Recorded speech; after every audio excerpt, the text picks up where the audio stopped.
Assalamualaikum warahmatullahi wabarakatuh. Selamat pagi anak-anakku semuanya. Kali ini kita akan belajar terkait materi aspek akidah dalam pelajaran pendidikan agama Islam, yakni tentang iman kepada kitab-kitab Allah. Di dalam hal ini kita akan membahas yang pertama adalah pengertian iman kepada kitab-kitab Allah, dan selanjutnya sikap perilaku beriman kepada kitab-kitab Allah dan hikmah beriman kepada kitab-kitab Allah. Pengertian iman kepada kitab-kitab Allah, jika menurut bahasa, adalah suatu bentuk kitab atau surah kiriman, sedangkan menurut syar'i adalah percaya. Jadi secara terminologi, iman kepada kitab-kitab Allah adalah meyakini bahwa Allah Subhanahu wa Ta'ala telah menurunkan kitab-kitabnya kepada para rasulnya agar kitab-kitabnya itu dijadikan sebagai pedoman hidup umat manusia dan agar mereka memperoleh kebahagiaan dunia dan akhirat.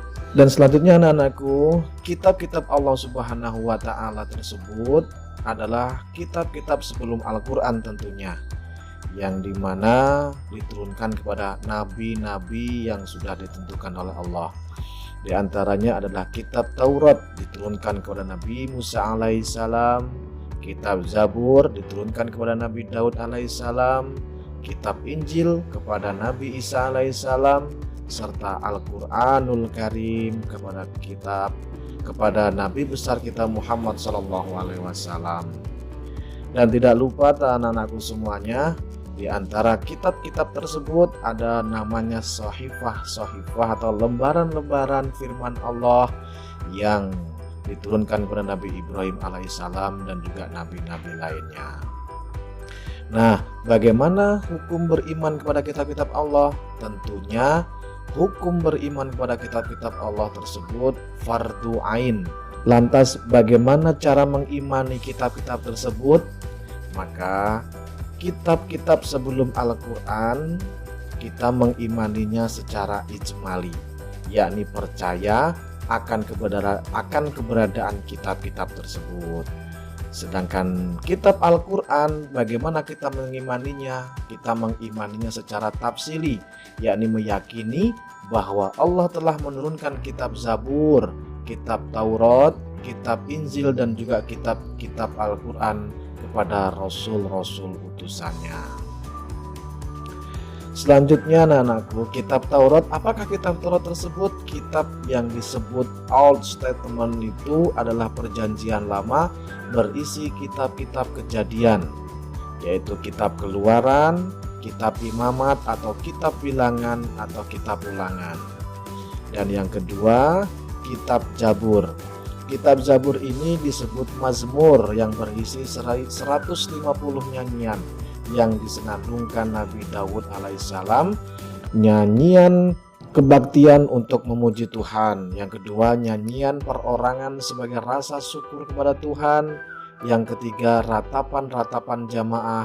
Dan yang keempat, ratapan dan doa-doa individu. Dan yang kelima, nyanyian untuk raja. Selanjutnya anak-anakku, bagaimana tentang Injil? Injil adalah kitab yang diberikan kepada Nabi Isa. Kitab Injil sekarang berada dengan Injil yang diberikan kepada Nabi Isa dahulu sangat berbeda. Injil yang sekarang disusun oleh murid Nabi Isa yang sudah memasukkan karangannya ke dalam kitab Injil. Mereka itu adalah Matius, Markus, Lukas, dan Yahya, yang kemudian Injil tersebut dinamakan menurut pengarangnya, yaitu Injil Matius, Injil Markus, Injil Lukas, dan Injil Yahya. Selanjutnya, kitab Injil yang isinya condong kepada kebenaran Al-Quran adalah Injil Barnabas, yang ajarannya mirip dengan Al-Quran, yaitu Yesus tidak disalib dan yang disalib adalah Yudas Iskariot. Selanjutnya, Yesus bukan anak Tuhan tetapi Rasul Allah. Yang ketiga, putra Ibrahim yang disembelih adalah Ismail, bukan Ishak. Nah, selanjutnya anak-anakku, sesuai dari konteks yang pertama bahwa bagaimana sikap perilaku beriman kepada kitab-kitab Allah. Yang pertama yaitu kita mengakui dan menghormati kedudukan kitab-kitab Allah sebelum Al-Quran. Yang kedua, meyakini dan mengakui bahwa kitab suci Al-Quran merupakan kitab yang paling utama dan paling akhir diturunkan. Dan yang ketiga, meyakini dan mengakui bahwa Al-Quran merupakan pedoman hidup untuk seluruh umat manusia. Dan yang keempat, menjadikan hidup hanya untuk beribadah menyembah Allah Subhanahu wa Ta'ala. Dan selanjutnya, bagaimana hikmah beriman kepada kitab-kitab Allah? Nah, hikmahnya diantaranya adalah yang pertama, kita akan mendapatkan pahala dari Allah Subhanahu wa Ta'ala.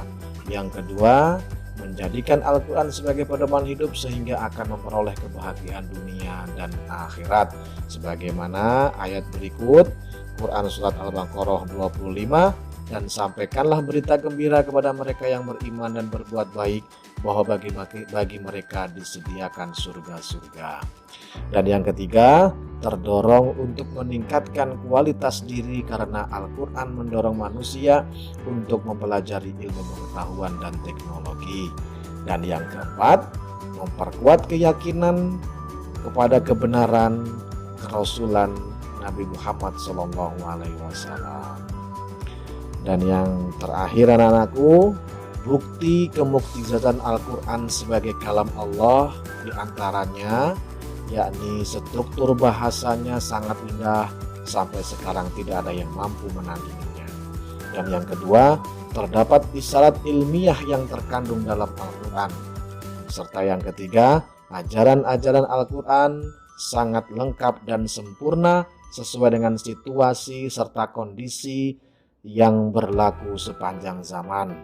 Dan yang terakhir, adanya ayat-ayat yang menjelaskan masa-masa yang akan datang yang berada di luar jangkauan akal manusia dan yang akan dialami manusia, seperti kehidupan di alam barzah dan alam akhirat.